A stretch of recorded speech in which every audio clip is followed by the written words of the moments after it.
Halo semuanya, bagaimana kabarnya? Salah satu film horor yang membuat saya merinding dan penuh jumpscare adalah Sinister tahun 2012 yang akan menceritakan ketika satu keluarga yang pindah ke rumah baru yang ternyata memiliki cerita mengerikan. Sehingga tanpa banyak berbacot-cocot ngedumel ngiler di awal, siapkan pepanganan seranda apapun itu. Dan inilah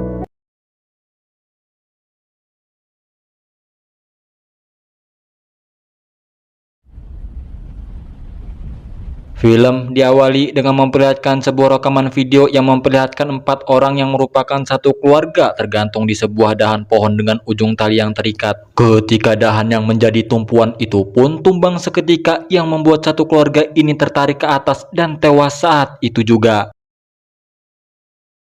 Cerita pun akan berfokus kepada seorang pria bernama Ellison yang berprofesi sebagai penulis novel kriminal. Ia bersama istrinya yaitu Tracy dan kedua anaknya ada Trevor si kakak, ada Ashley yang terlihat mereka semua sedang sibuk menyusun barang-barang karena memang mereka baru saja pindah ke rumah barunya. Ellison juga telah menulis beberapa buku yang digerakkan berdasarkan rasa ketidakadilan di dalam hatinya dan ingin meneliti sebuah kejadian misterius yang tidak pernah terungkap sampai sekarang. Sheriff's here. Already? Ellison menuangkan ke dalam buku karyanya yang memang ia diam-diam tidak memberitahu istrinya jika ia sengaja pindah hanya untuk meneliti kejadian yang di dalam rumah ini untuk karyanya. Kemudian ada seorang bapak sheriff menyarankan Ellison untuk segera pergi saja meninggalkan rumah tersebut karena di rumah itu pernah terjadi sebuah tragedi yang menewaskan satu keluarga. Dan tragedi tersebut hanya meninggalkan seorang anak yang bernama Stephanie Stevenson. Town doesn't need that. It needs to heal. It needs to forget.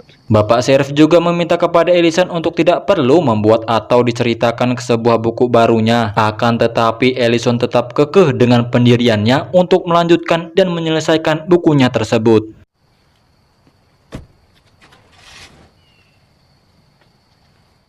Di halaman belakang, Ellison mendatangi pohon tempat di mana tragedi mengerikan itu pernah terjadi dan pergi ke sebuah loteng rumah yang di sana ia menemukan sebuah proyektor lengkap dengan beberapa gulungan kaset. Kemudian ia membawa proyektor tersebut ke ruangan kerjanya dan mempersiapkan bahan-bahan yang diperlukan dimulai dengan menempel foto korban serta beberapa pertanyaan yang akan dipecahkan nantinya.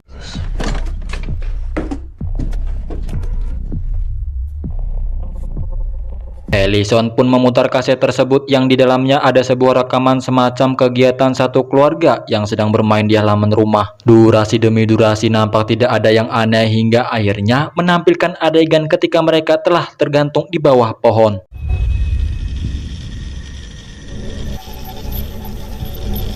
Ellison pun bertanya-tanya siapa yang membuat film ini dan di mana keberadaan satu anak yang masih hidup yaitu si Stephanie. Ellison pun keluar dan melihat pohon tempat di mana video tersebut dan juga Ellison mendengar seperti ada suara langkah kaki, namun pada saat Ellison cek ternyata Ashley yang ingin pergi ke kamar mandi.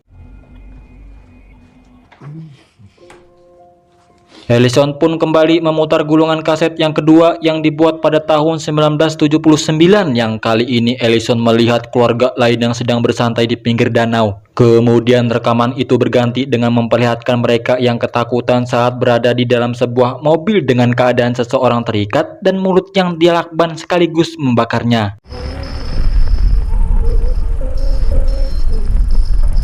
Ellison pun kini menjadi bimbang apakah ia harus lanjut saja atau tidak ini. Sehingga karena videonya terlalu ngeri, Ellison pun berniat menghubungi panggilan darurat. Tetapi Ellison mengurungkan niatnya tersebut dan memutuskan untuk tetap melanjutkan penelitiannya. Sesaat Ellison akan memutar rekaman yang ketiga, tiba-tiba saja ia mendengar suara pintu yang terbuka.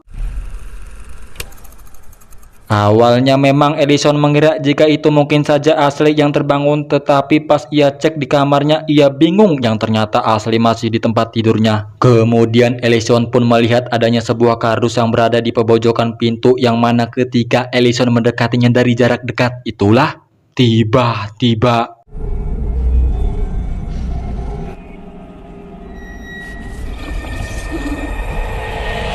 ya, ternyata itu adalah Trevor yang berada di dalam kardus dan Ellison langsung membawa dan menenangkannya. Sehingga di pagi harinya sesaat makan Trevor sama sekali tidak menyadari apa yang terjadi tadi malam karena memang sebenarnya Trevor sering mengalami sleepwalker atau tidur dalam keadaan berjalan. I guess.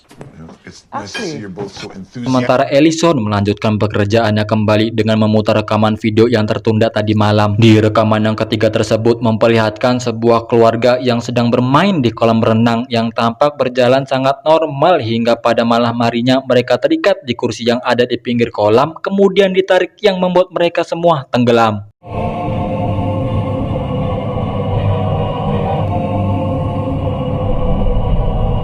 Dan terlihat juga ada sesosok aneh yang berada di dasar kolam sehingga hal itu membuat Ellison meneliti, namun tiba-tiba saja gulungan kasetnya terbakar dan tepat sesaat rekaman tersebut diputar. Ellison pun mencoba memperbaiki kasetnya, namun ia mendengar di ruangan tengah Tracy sedang memarahi Trevor karena sesaat di sekolah ia menggambar pohon 4 anggota keluarga tersebut yang tergantung yang tak lain sedang ditulis oleh Ellison. Drew a picture with a permanent marker on the classroom whiteboard. Di situ Tracy tampak kesal dengan Ellison dan Ellison mencoba memberi pengertian, akan tetapi Tracy menghiraukan perkataannya tersebut. Di malam harinya Ellison melanjutkan pekerjaannya dan memutar rekaman yang keempat yang terjadi pada tahun 98 yang memperlihatkan beberapa anggota keluarga terikat di kamarnya masing-masing. Yang kali ini si pelaku membawa sebuah pisau dan sadis sih ini teman-teman.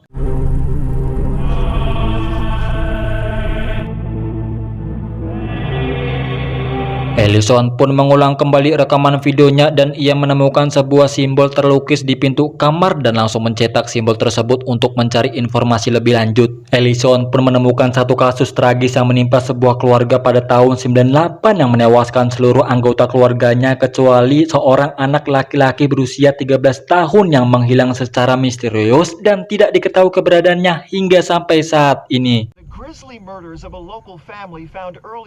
Tak lama kemudian lampu di ruangannya pun tiba-tiba mati dan terdengar seperti ada pergerakan dari atas loteng rumah. Ellison pun terus mencari sumber dari suara tersebut yang setibanya di atas loteng Ellison langsung memeriksa setiap barang yang ada. Di saat itulah suasana menjadi menegangkan ketika ia ingin memeriksa tutup kardus yang ada di sana. Tiba-tiba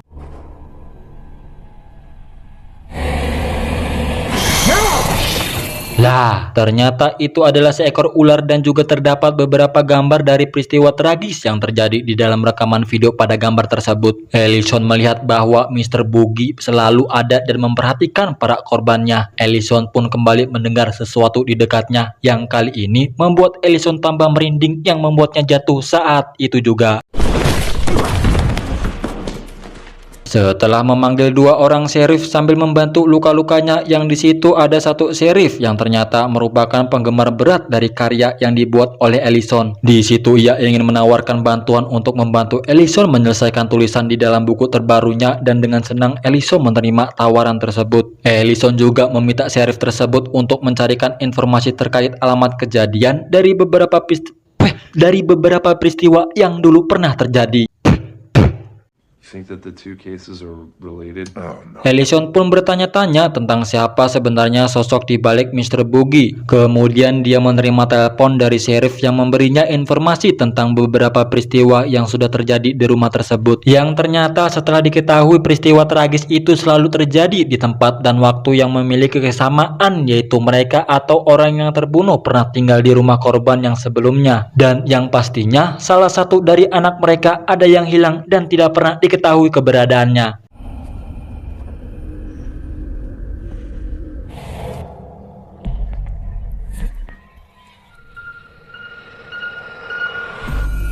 Sesaat Ellison mengamati video rekaman ketika ia sedang berada di atas loteng, ia terkejut ketika melihat beberapa tangan kecil menarik tubuhnya. Yang kali ini benar-benar hal itu membuat Ellison ketakutan dan memutuskan untuk menyudahi pekerjaannya. Di malam harinya Ellison terbangun dan beranjak dari tempat tidurnya karena mendengar suara proyektor dari ruang kerjanya. Loh. Dan memang benar proyektornya menyala dan memutar rekaman video dengan sendirinya, yang di situ Ellison memperbesar video dan mengambil foto dari Mr. Boogie. Setelah Ellison mencari tahu tempat di mana ketika Mr. Boogie tertangkap kamera, ia juga dikejutkan dengan sosok Mr. Boogie yang berada di hadapannya. Kemudian sosok tersebut menghilang entah kemana.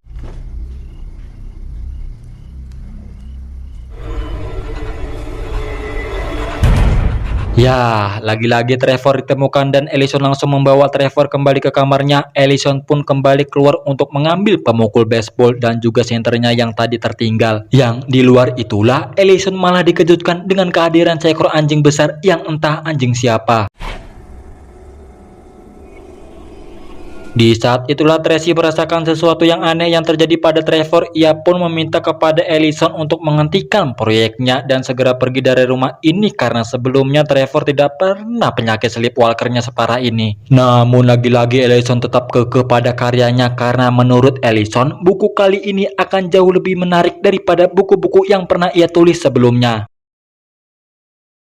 Di keesokan harinya, Bapak Sheriff datang sambil membawa beberapa berkas kejadian. Ellison juga memperlihatkan simbol yang dicetaknya dari rekaman video dan Sheriff menyuruh Ellison untuk menghubungi profesor bernama Jonas untuk menjelaskan arti apa maksud dari simbol tersebut. Well, they couldn't tell for sure. I think this qualifies.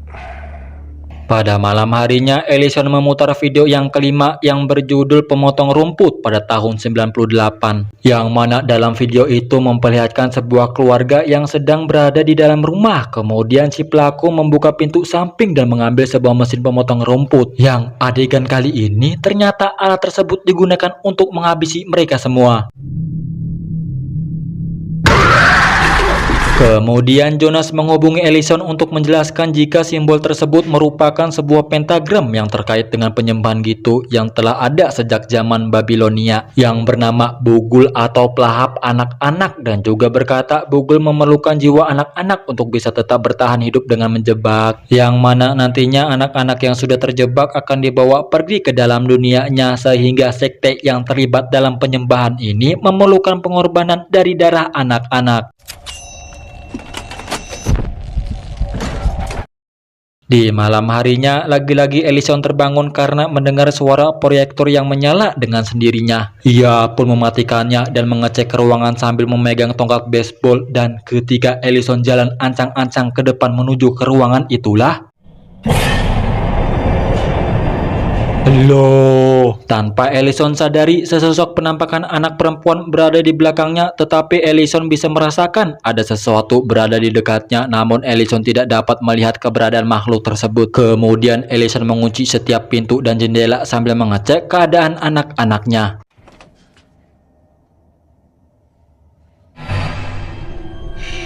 Ketika Ellison sedang bekerja, ia dikejutkan oleh Tracy yang memanggilnya karena Ashley anaknya melukis di dinding luar kamarnya. Terlebih lagi menggambar Stephanie, seorang anak perempuan yang kisahnya sedang ditulis oleh Ellison. Ashley juga mengatakan kalau Stephanie yang dilukisnya ini pernah tinggal di sini yang sedang ditulis oleh Ellison. Dikarenakan rumah yang mereka tempati sekarang adalah tempat dari tragedi kejam yang pernah terjadi, sehingga hal itu membuat perdebatan di antara mereka, dan Tracy meyakinkan Ellison untuk segera pergi saja dari rumah ini secepatnya. Felt sorry for the little girl, so she painted up the picture. Lalu pada malam harinya, sesaat Ellison tertidur, terlihat ada sebuah sinar yang membangunkannya sambil diiringi suara proyektor dari ruangan kerjanya. Setibanya di sana, proyektor tersebut bahkan tidak ada di tempatnya, yang malah mengarah ke tangga loteng yang terlihat seperti ada seseorang yang baru saja menggunakannya. Yang ketika Ellison menaikinya, ia sangat-sangat terkejut jika di atas sana adanya beberapa arwah anak yang hilang.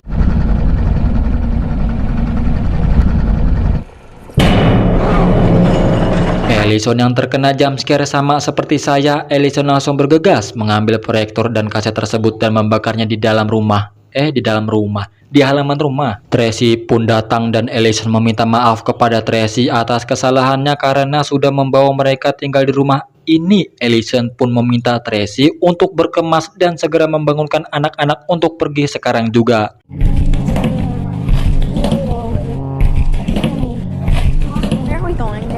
We're going home, honey. Di dalam perjalanan, Ellison mengemudikan mobilnya dengan begitu cepat hingga akhirnya membuat mobil mereka dihentikan Bapak Sheriff yang sedang berjaga di jalan. Kemudian Bapak Sheriff pun bertanya kenapa Ellison membawa mobilnya dengan terburu-buru. Ellison pun menjawab jika apa yang dikatakan Bapak Sheriff benar, yang harusnya dari awal saja pergi dari rumah itu dan berjanji juga tidak akan membuat buku lagi.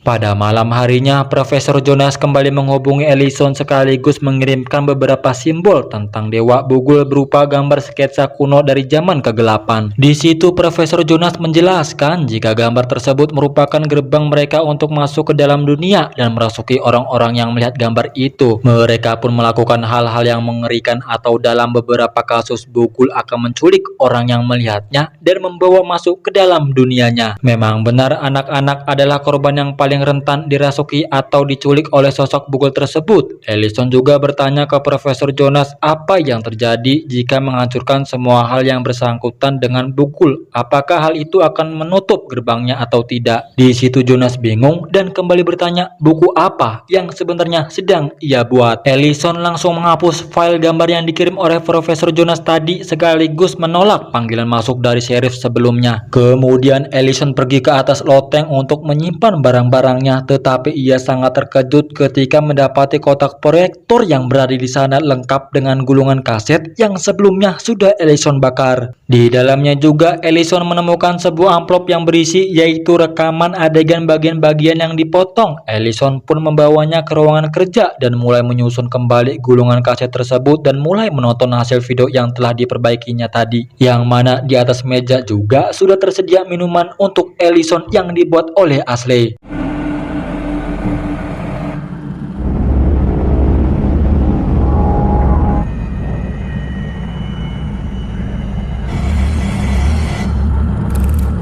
Tak lama kemudian, sheriff tadi menghubungi Ellison dengan mengatakan bahwa dia telah berulang kali menghubungi Ellison untuk mengingatkannya tentang bahaya yang akan terjadi karena kepindahannya dari rumah itu. Dari beberapa data kejadian yang sudah dikumpulkannya, menurut Bapak Sheriff, ia dapat menyimpulkan setiap keluarga yang menjadi korban dalam tragedi mengerikan yang pernah tinggal di rumah tempat kejadian sebelumnya, atau tempat di mana kejadian terakhir kali terjadi pada tahun 98 yang lokasinya tepat di rumah Ellison menetap sebelumnya, yang artinya kini Ellison memposisikan keluarganya di situasi yang sama atau akan menjadi korban selanjutnya. Dan tiba-tiba saja Ellison merasakan pusing di kepalanya tepat ketika rekaman tersebut diselesaikan yang sepertinya ada sesuatu di dalam minumannya. Ellison pun terjatuh, kemudian datang Ashley sambil berkata bahwa dia sangat menyukai jika Ellison membuat cerita ini menjadi semakin panjang. Setelah itu terlihat Ashley yang sedang melukis sketsa kejadian kemudian berdiri dan melihat rekaman video yang berisi anak-anak lainnya. Lalu anak-anak di dalam video tersebut memiringkan kepala mereka ke kiri dan mulai mengikutinya, dan ternyata Bapak Bugul juga sudah berada di belakang Ashley. Ketika semua anak-anak di dalam video itu pergi, Ashley pun dibawa pergi oleh sosok Bugul dan video yang berjudul Lukisan 12 itu pun telah dibuat.